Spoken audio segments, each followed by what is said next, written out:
morning, good afternoon, good evening, wherever you are in the world. Thank you for joining me for this week's edition of the SMIE Consulting Midweek Roundup. I'm your host, Marty Bennett, and today on the Roundup for Wednesday, November 10th, 2021, we're going to be answering the following three questions. First, how has the Chinese student market changed during COVID? Second, will the Department of Commerce's global marketing campaign make a difference? And third, what is the cost of closed borders for international education? We'll take a look at these three questions and more on today's SMIE Consulting Midweek Roundup. For those not familiar with the Roundup, what we do each week is we take three different themes we've been seeing in news stories over the last week. We put those into question forms and we spend the next half hour answering those to help us understand better the issues that are affecting our field and perhaps talk about solutions that might impact what we do in international education. Now, for those who have followed the Roundup, you know that we take the news stories we cover each week in these forms of questions from our SMIE Consulting e-newsletter called All the SMIE News Fit to Share. And in case you're wondering, SMIE stands for Social Media and International Education Consulting. That's the business that we have. And we send that newsletter out on Monday mornings. That can be available free of charge to you by going to smieconsulting.org/subscribe. And you can sign up quickly for the newsletter there. Alternately, we put the link to the most recent edition of the newsletter in the chat on our Facebook page where we do our live chats each Wednesday afternoon. So you can get putting the link to this week's edition in the chat now. Now, for what we do today, we're going to get right into these three questions. So I want to obviously say thank you to everybody who's watching live, those of you watching on repeat either on our YouTube channel or our Facebook page, as well as those who download us each week and make podcast listening for the Roundup part of their weekly international edification.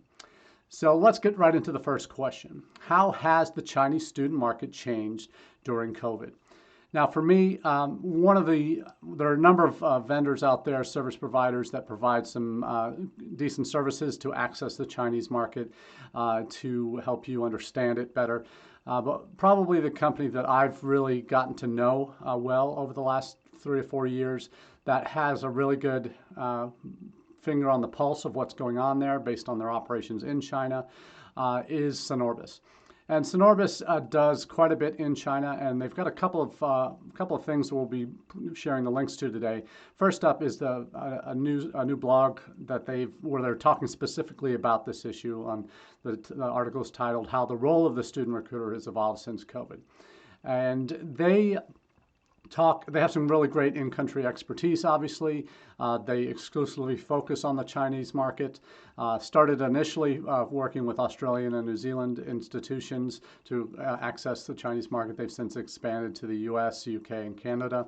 So most of the English-speaking world is now looking to Synorbis in one way or another for information and access and products to help them dig deeper into accessing the Chinese market.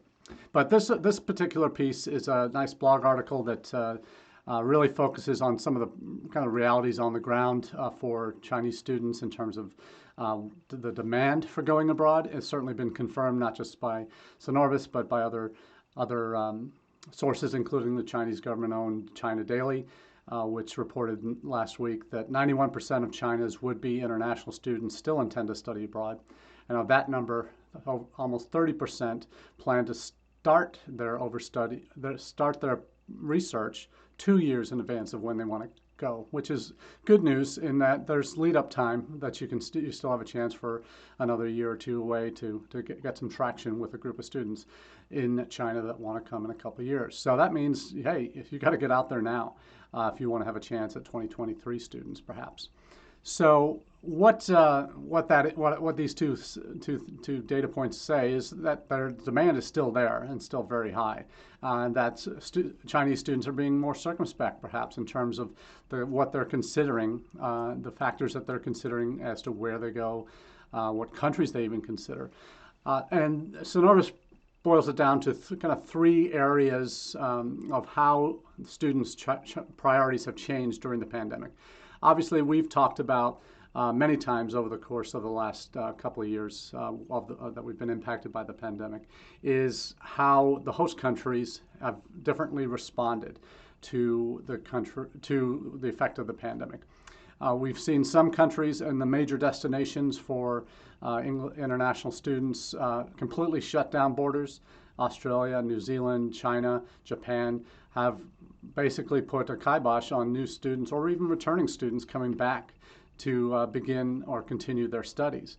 So that the pandemic response of the host countries is important from a border control perspective, even if it's even possible to get in, with obviously Australia and New Zealand really giving new students or even continuing students the only option for them was to do it online. And that's been less than perfect, and that's not the reason why international students apply to institutions overseas, frankly. They want to go for the experience. And they've seen it as a temporary thing. And there were surveys at the beginning of the pandemic that said that if the students see that they can access that country, and if that institution is going to commit to in-person study, then hey, that's going to be a more attractive destination than perhaps doing it fully online for the next 2 years, which is what most students have had to do if they're looking at Australia, New Zealand, or China. So that's pandemic response policies of the host country is important. The local severity of the pandemic impacts decision making. If there have been huge flare-ups in the areas where students might be interested in studying, that's maybe a cautionary tale against maybe focusing in certain areas. And then the state of host country relations with China. And most of the Western world hasn't had the best of relations with China. Australia and the U.S. certainly are probably at the lower end of that scale in terms of negative impressions, but Canada and the U.K. have had their challenges as well. But probably the U.K. has come out best in respect to the relationships with China, as opposed to Canada. They got involved in the Huawei scandal with the holding Huawei executive, and that turned Canadian or Chinese interest in Canada off a little bit. The U.S. obviously under Donald Trump was very negative towards Canada, or towards China, and the Biden administration still been continuing a lot of those same policies, though have kind of eased back on some of the China initiative goals that had initially dragged Chinese-U.S. relationships down. But what is important is that most of this is outside the control of individual colleges. But what the Sonorbis piece makes clear, and I certainly agree with completely, are there two main groups that you can utilize, if you have them, to kind of paint your own narrative or describe your reality for your students. And that is your use of alumni and your use of your current international student or current students from China to help tell your story. But they have to tell it on Chinese social media, because we all know, if you've been in the business for more than a minute, that unless you have a VPN in China, you're not getting access to Western social media, that they have their own social media ecosystem there. And having presence on those platforms makes sense. But also not just presence on the platforms, it's also having your content accessible, because your website content in China doesn't really, if someone types in your university name, your institutional website probably isn't going to be in the top 10, top 15, top 20 results for your university name. It's going to be various news stories about it, or how your or some homegrown or agent site for your institution, perhaps, that might exist. So that's a real access to the Chinese market is one where if you don't have that kind of web presence, you don't have presence on their social media platforms institutionally, then you're certainly at a disadvantage. But at least if you have students from China that have graduated, gone home, or current students that are enrolled that can fly the flag for you on Chinese social media and be intentional about sharing those positive messages about their experiences on campus, or what your degree for alumni, what your degree has led to for them in terms of returning to China, in terms of jobs and access that they have. That matters. And it's the same kind of stories that you want to be able to say for your other major sources of students, other markets that you're getting into.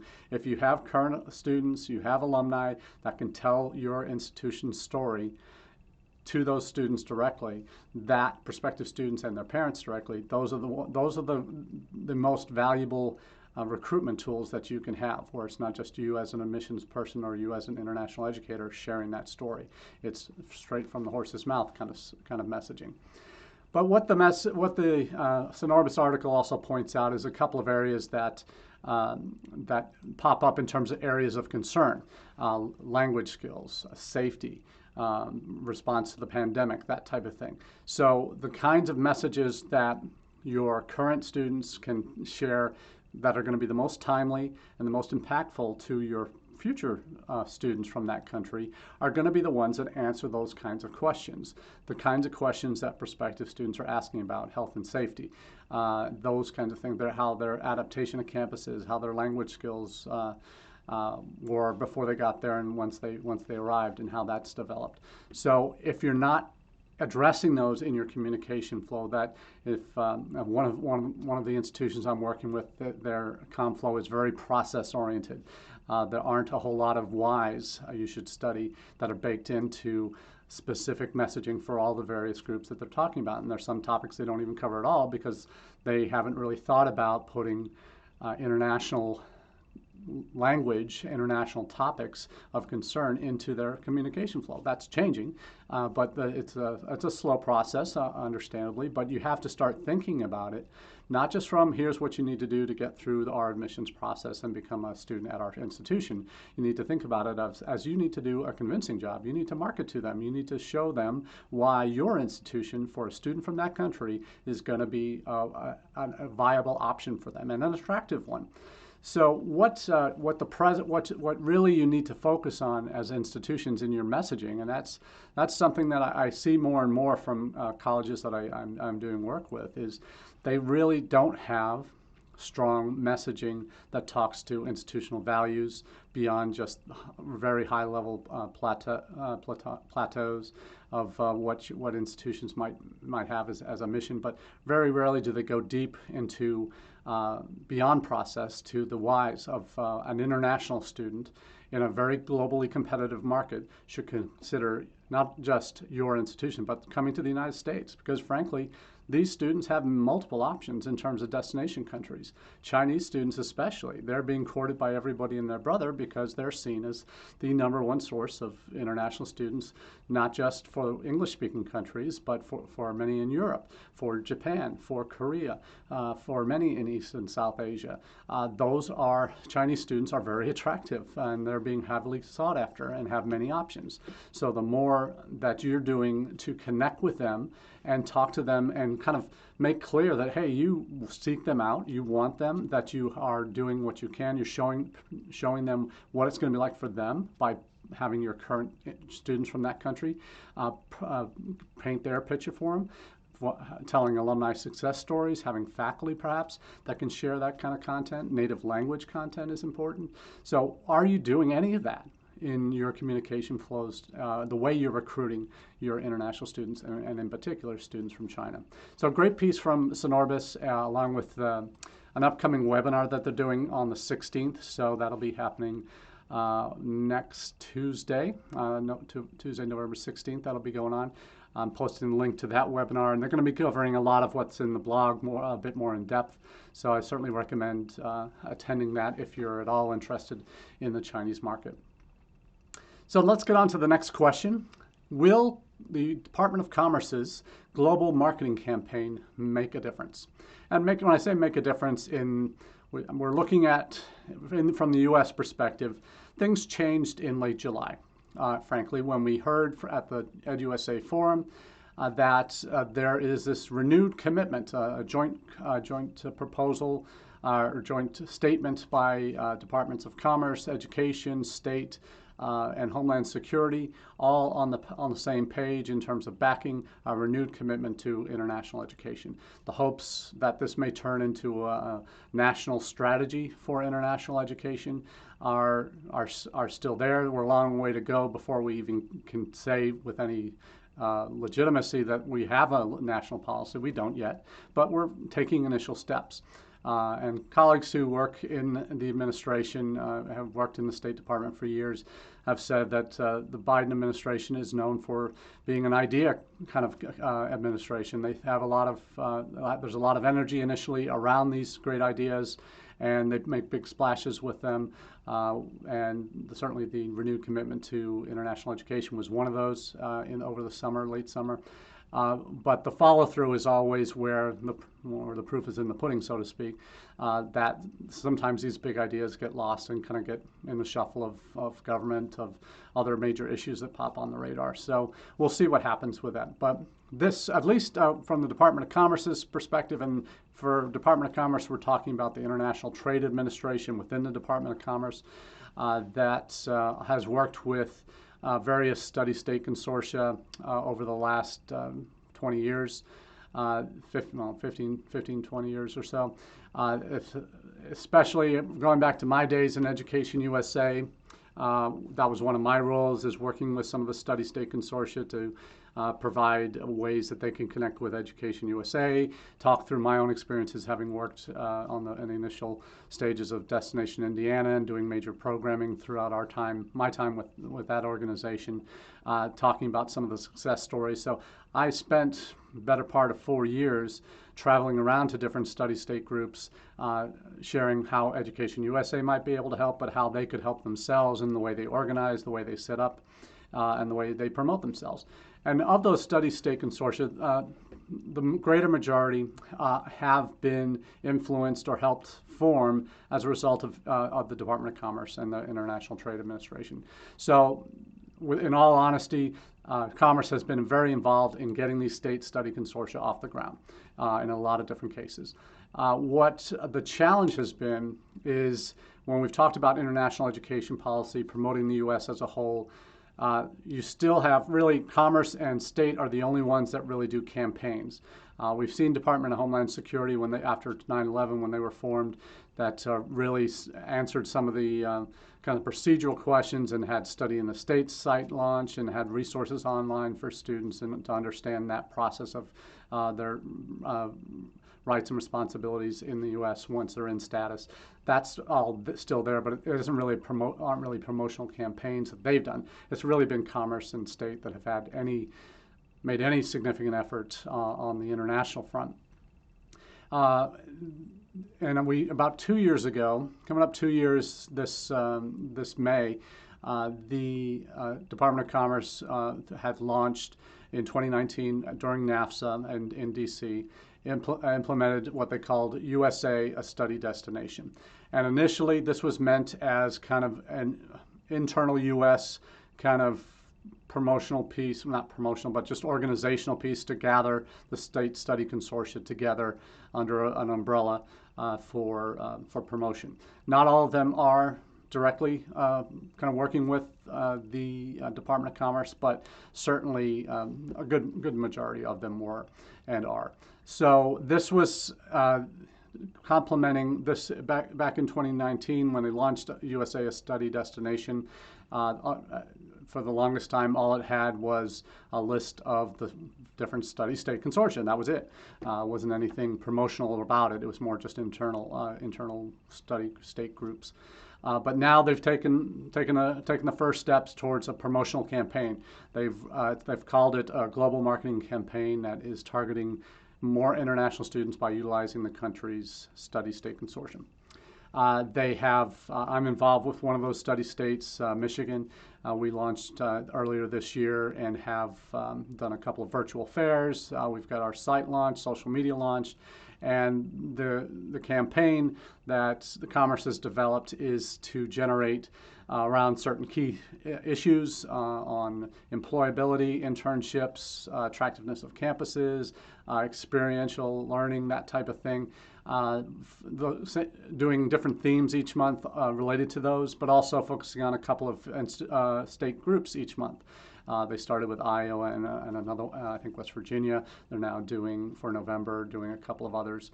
But these resources are meant to be for all the study state groups to share on their social media networks. They've Commerce has contracted with an outside PR firm to develop the campaign materials. They've also are in the process of creating these short videos for each of the study state consortium that they're rolling out over the next few months. So interesting to see where this goes, but this is supposed to be part of the this new renewed commitment to international education, but it's not really being coordinated well beyond the study state groups. Education USA was invited to the kickoff meeting. Whether they are actually there's some content there that they'll certainly would promote, but I don't think they were a full partner in this, or for whatever reasons. And there's always been those conflicts between departments. That's nothing new, frankly. But certainly happy to see this as at least a start for this renewed commitment, a tangible way of showing this. It'll be interesting to see the kind of traction these campaigns get. I know for the Study State Consortium that I'm involved with, Study Michigan, some of the asks of the Study Consortium are not really, I think, appropriate.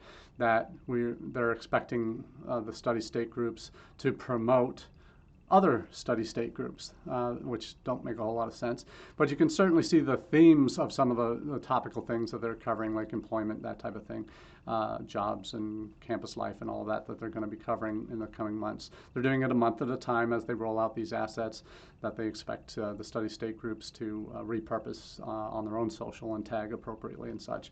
So that's out there. That's things that is at least kind of hoping to create a groundswell and multiple taggings and social shares and all that wonderful thing.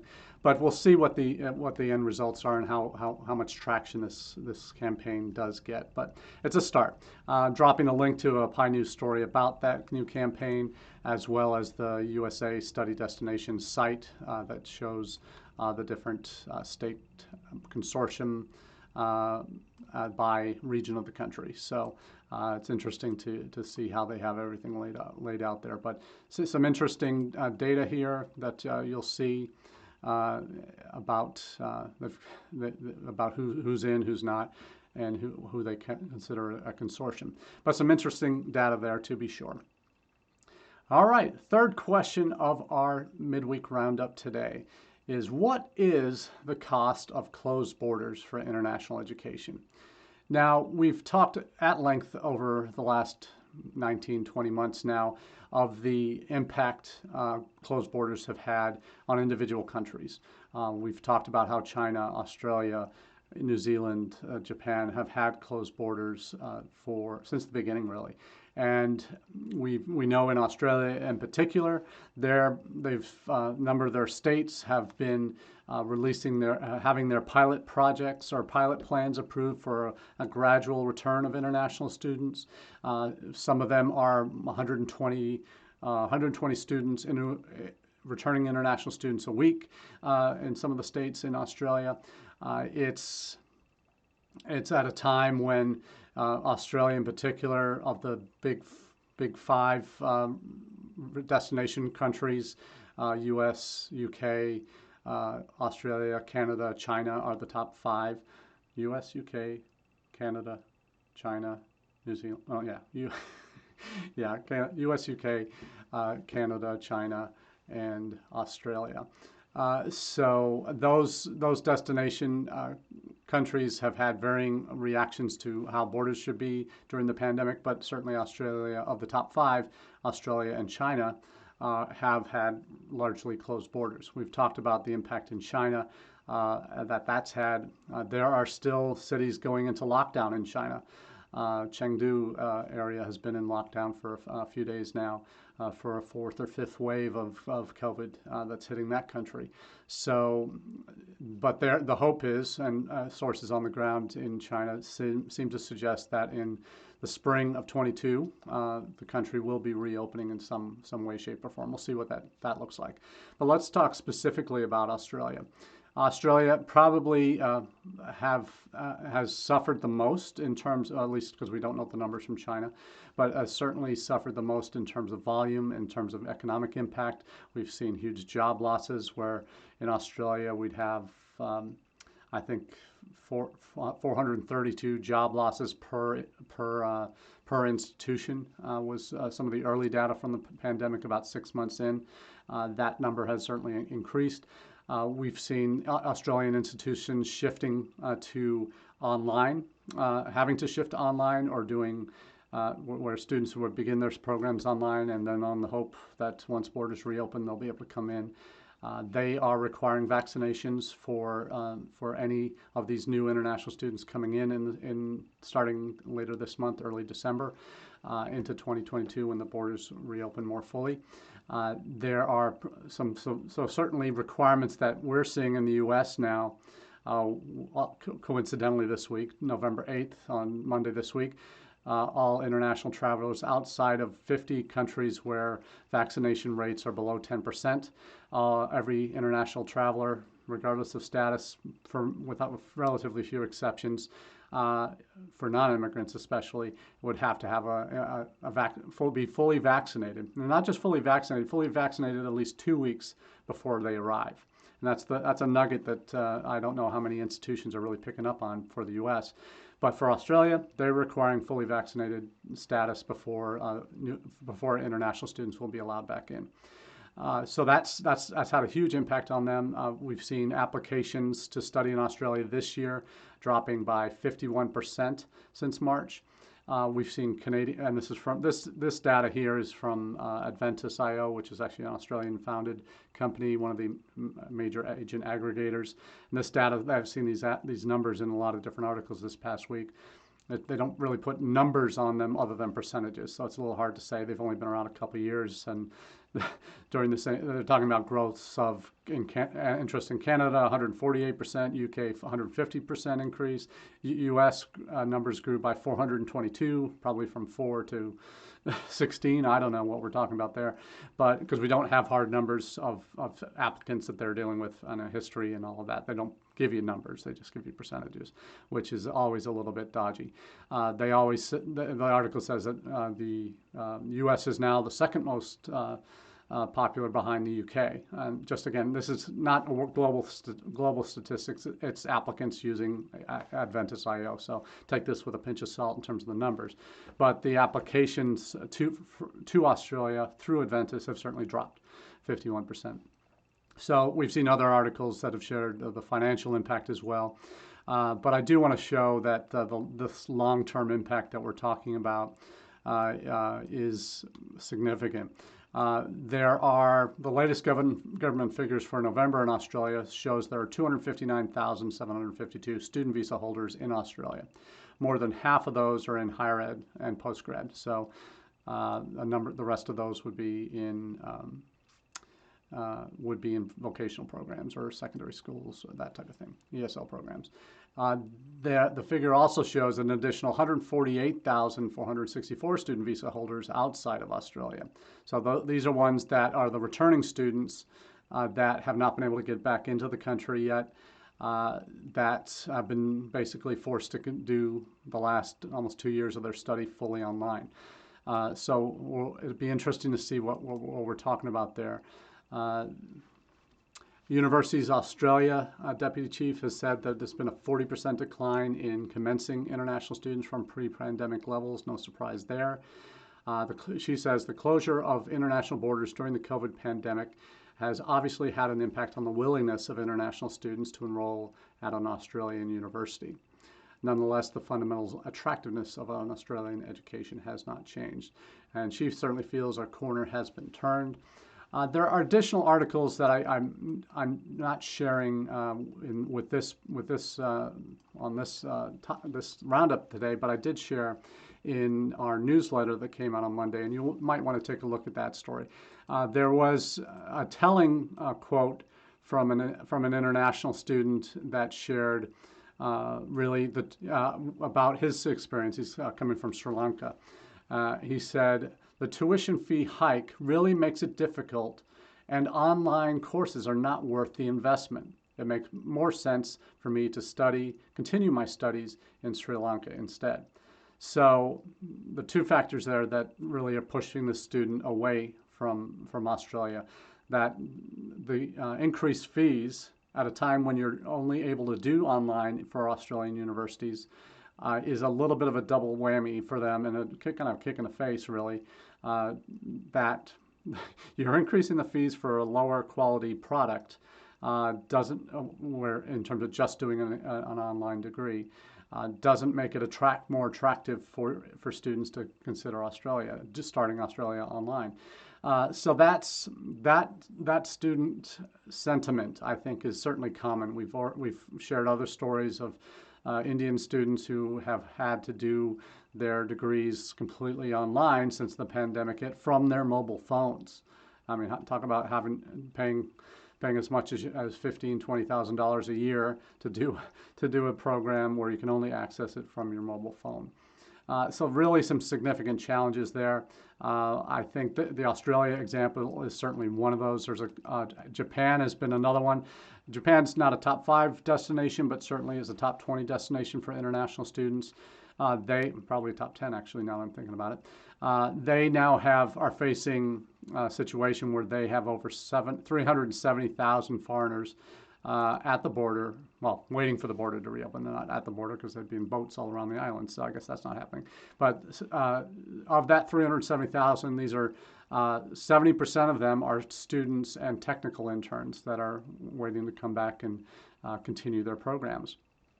So that, but it does look like in the spring, even this week, there may be new rules laid out where Japan will be allowing those particularly students, but other international workers back in. Japanese academics have been appealing for visas to be issued again to restart the border openings. So there's been a lot of movement in Japan. There looks like they're going to be joining Australia, New Zealand, and China in 2022, opening their borders more fully. So we'll see where it goes. A lot of miles to go before we sleep here on this issue, but certainly costs of closed borders have obviously immediate financial implications, but reputationally can have consequences down the road as well. So we'll see how that all plays out, and we'll certainly keep sharing our opinions here on the Roundup. So until next time, we wish you the very best and have a great week. Cheers.